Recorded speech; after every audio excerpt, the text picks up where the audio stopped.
Holy horrible lighting, Batman! I don't know. This actually kind of looks kind of neat. You got a little bit of red coming from this direction, a little bit of blue from this direction because of the wallpaper that I have.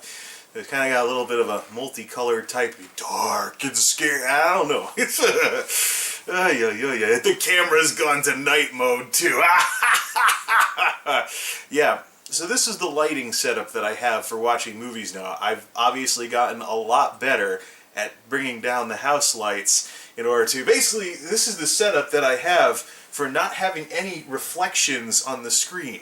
There's no glare from the lights because the one light that I have going is a 7-watt LED bulb that's kind of behind the bookcase. So I can look at the screen and I'll see like a little glimmer of something, but there's no bright something or another like what you've been seeing when I've pointed the camera at the screen. So there'd be like one light here for the daylight lights that I use primarily for filming these days. Speaking of which, why don't we switch back to more normal lighting? Unless you like this, let me know if you think this is kind of cool, but I don't even know how this is going to look when I go to render it. Let's switch back to more normal lighting actually. There we go, that's more like it. Not that I could have continued the red, white, and blue thing because I want to open this RTings page that's all red and white on here as opposed to my more blue wallpaper. So it's springtime, so I got a nice little spring morning scene on there and whatnot from a widestream wallpaper website that I don't even think still exists anymore. Then again, I've had some of these wallpapers for over 5 years now. So, got the measuring tape here. So we're going to talk about something to continue the discussion on the HD reality check. For the record, I'm doing a lot of this multimedia type stuff because the channel unfortunately has not been living up to its name. You've seen all these computer videos and other stuff instead. I'd like to talk about some multimedia and get this channel back to its roots, which is basically an extension of my interest in audio-visual stuff from college. Worked on the audio-visual team when I was in college and didn't really have anywhere to really express myself with this sort of thing after I graduated, so here I am. But yeah, I'm sure the AV guys will be glad I'm returning to my roots if by wild chance any of them watch what I do on here. Now, after I'm done with this whole countering the Zarin Isaac and Blu-ray fanboy arguments about high definition, I want to actually talk about stuff like this on a more regular basis, just not as part of this series. So we'll conclude this at some point. But one of the last discussions that I want to talk about in terms of the HD reality check is film grain, and why people hate film grain even though it's a part of film.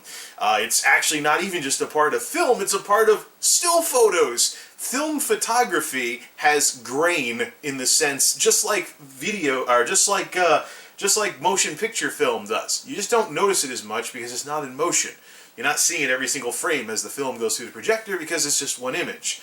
But there is an element of film grain in still photos as well. So it's not just something that some fanboys thought up. Oh, you should put up with grain in your movies.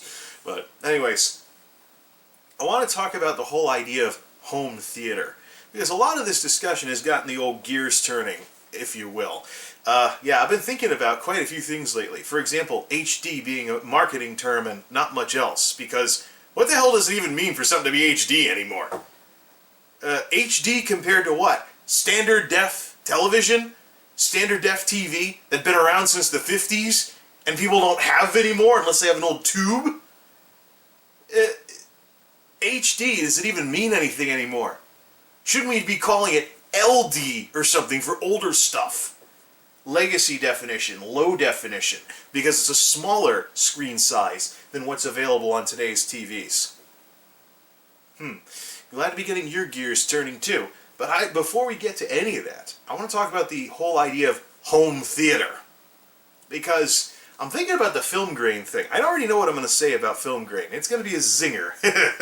The Zarin Isaacs and that clique are not going to like what I have to say, but they probably have already tuned me out by now anyways. Well, what? You actually said Blu-ray was a failure? That's it, I'm out of here. Yeah. But when you think about the whole thing about film grain, people don't like seeing film grain because maybe they don't remember it in the theaters or something like that. But let's not even get to that yet. Let's talk about the whole idea of what it means for home theater to begin with. The idea of home theater, I use that term very loosely, and you'll find out why very quickly. Home theater is a term that is meaning less and less with each successive generation of equipment.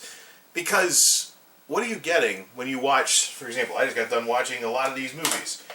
I've seen Space Jam now, saw the Steve Jobs movie earlier, before I fixed some of the sound glitches in my computer, so I should probably watch it again for good measure. And then 007 Skyfall. Finally caught up on some of my Bond movies, but I still haven't seen Spectre yet. That'll be next. I got the Batman movies left as the sole disc that I haven't spun yet from that bunch of discs that I bought earlier.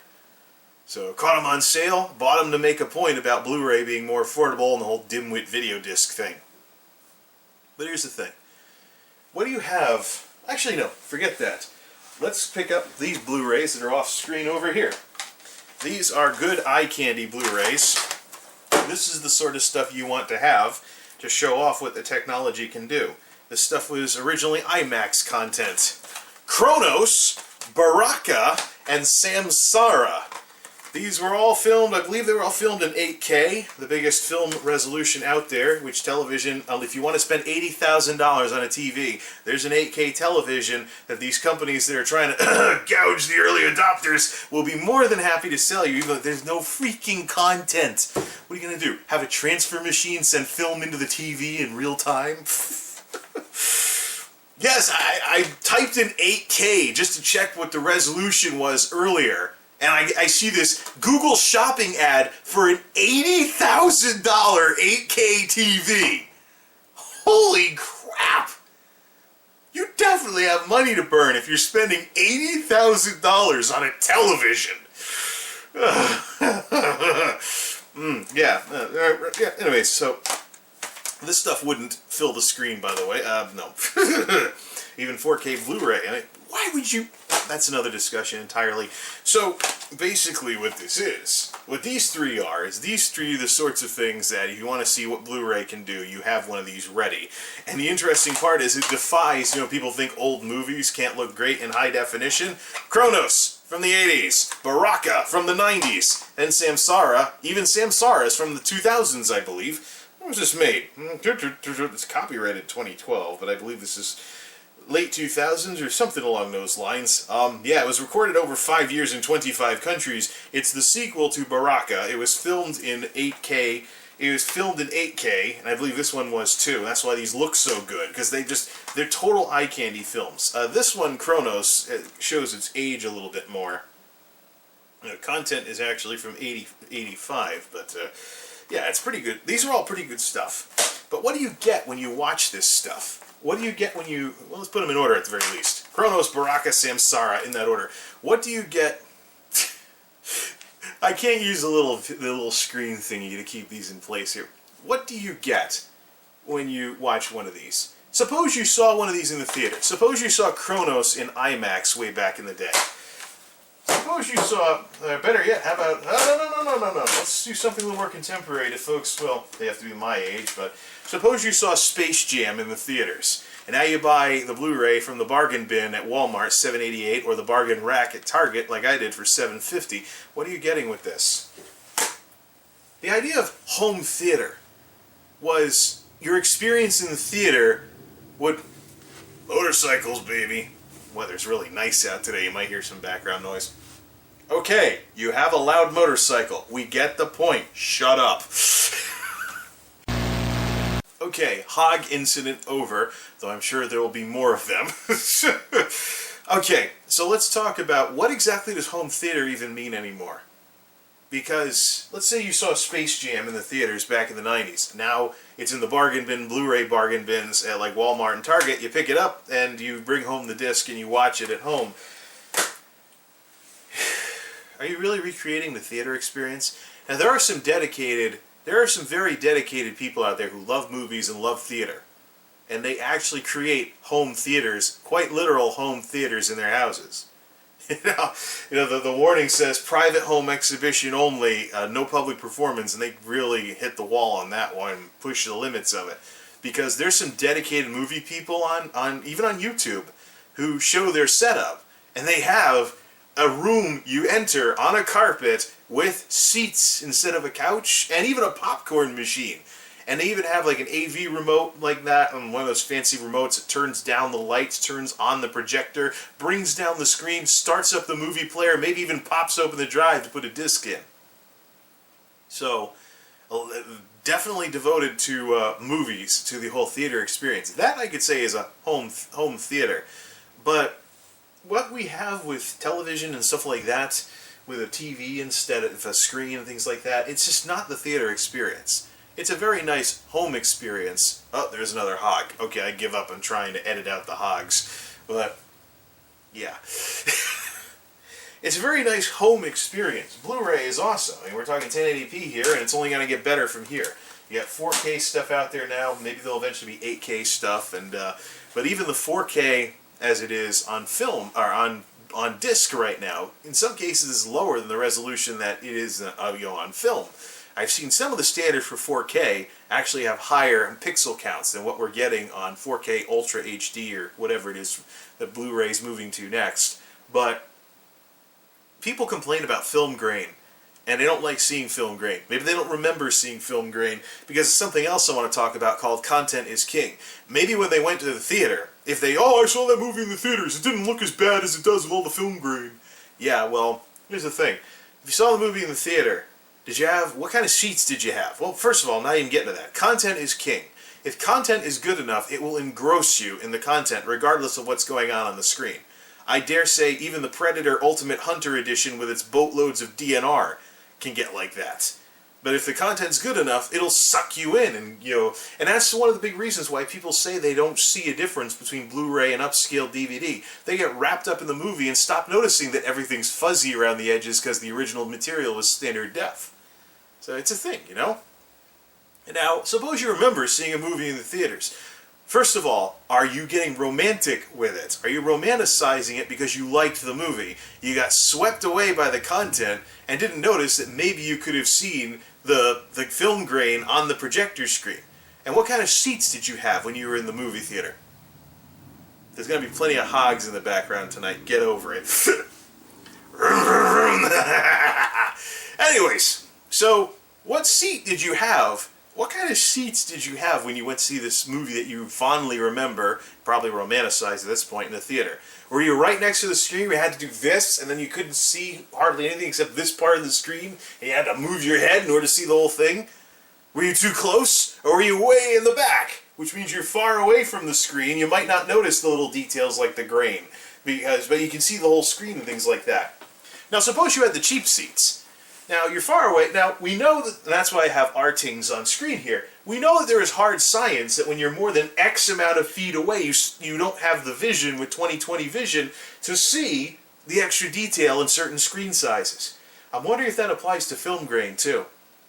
Maybe if you took some cheap seats in the back, you're several feet away from the screen, and maybe the projector is out of focus. You're far, far away from a huge screen that the projector was firing onto in the movie theater, so you didn't notice the grain as much.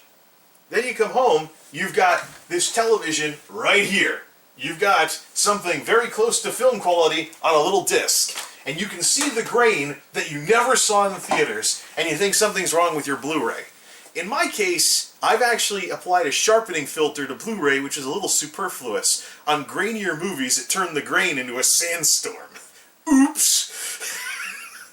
Yeah, there I am adding something that wasn't originally there in terms of film grain because of the sharpening filter, but yeah, undesired side effect of that. I turned that down and fixed it, but, but I mean, even in the 80s, with the 80s film stock that was in use back then, you go to see it in the theaters, number one, older technology, older theater setup, maybe you didn't have so good of a theater or something like that, but you were far, far away, and we know that when you get far away from a screen, you don't see as much of the fine detail, so maybe you wouldn't have noticed the film grain as much in the theater, but now, with everything right in front of you, you start to see it.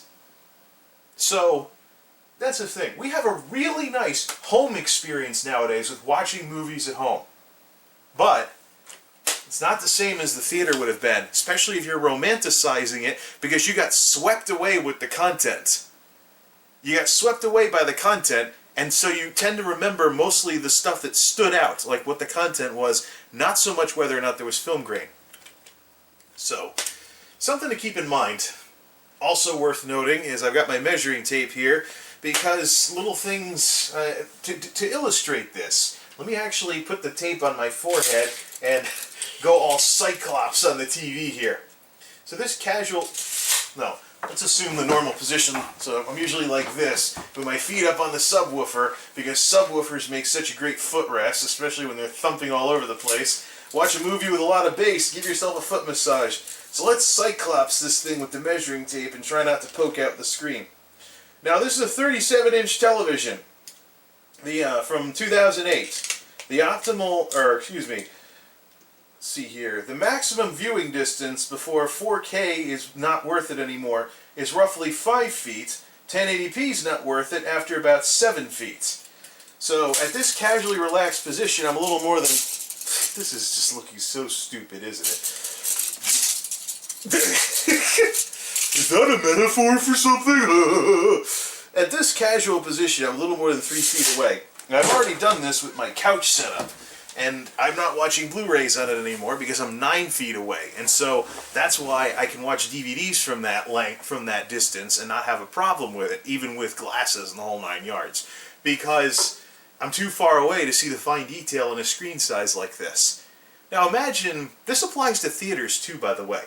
If you had the cheap seats, you could see the whole screen because you had the cheap seats and you were way in the back. You're still way away from the big projector screen, which may not have been perfectly in focus. So people complain about film grain. That might be because you're getting an experience with Blu-ray in your home that is novel, so to speak. It is unique. It is new. It is not a recreation of a theater experience. Now, there are people who build home theaters, which probably can have something of that kind of experience, but even still, you know, if you have a big TV and you can see the grain in a well-transferred Blu-ray movie from this distance, which by the way, the maximum for this size is about 4 feet before Ultra HD isn't worth it anymore. This could be a 4K TV and I would still see the extra detail. I don't want to bother with 4K because it's largely a money sink at this point. Plus, if I went 4K on here, I would not be able to operate at the native resolution for things besides movie watching. This computer Tuxedo's not fast enough to play games at 4K. It doesn't have the graphics punch. It doesn't suck enough power for that. I need at least 2 graphics cards for 4K at a decent frame rate. And running it so it doesn't get like really small, get really tiny on the desktop. I have to do this just to see what I'm doing.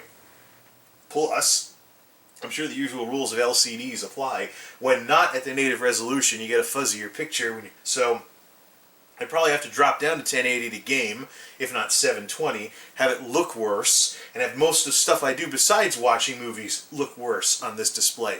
So I'll stick with 1080. Thank you very much. It's worked perfectly fine for me and it continues to do so. I will run this thing into the ground until it cooks, and then maybe even explore 21:9 monitors before I would explore a 4K option. Or just get another 1080p. Samsung's done just fine.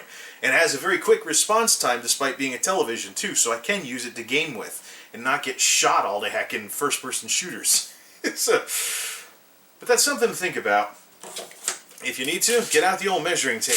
It's kind of funny because, you know, he had Zaren Isaac doing his HD rants at a time when he had a little 27-inch monitor for watching his Blu-rays. We used to joke in his Saturday night chat rooms, what do you, press your face against the screen to see the extra? Let's check it out here. 1080p, actually no, 20-something, let's do 25-inch. 25-inch screen, 1080p is worth it up to about 5 feet away versus 30-something inch, 7 feet. So, I mean, it's not like it wouldn't have really made much of it. It's not like he couldn't see the detail anyways. It's just he would have to be closer in order to watch it. If you have a little screen like that, you're probably not going to sit way out here somewhere to begin with. But it's something to think about. The whole idea of home theater, unless you actually build a home theater with a projector and a screen and things like that, this television experience is not it. It's a really good home video experience, very good home entertainment, but home theater? Nada. It is not. Plus, we don't have the material to really have a proper home theater experience because even Blu-ray at 1080p is still less than 4K and 8K film resolutions, and even the Ultra HD 4K that's being put onto disc formats still has less pixels than some of the 4K film specs that I've seen out there. It's kind of not that all that great of a standard. It's kind of funny. Actually, I ranted about that last year, that 4K was actually, the 1080p is closer to being 2K than the 4K televisions are to actually being 4K horizontally. So, it's in the WWMJs from last year if you want to go digging for it. Just something to think about, though. Right. I think I'm gonna crunch this sucker, and it's too late to watch any more movies tonight. Yeah, it's too late.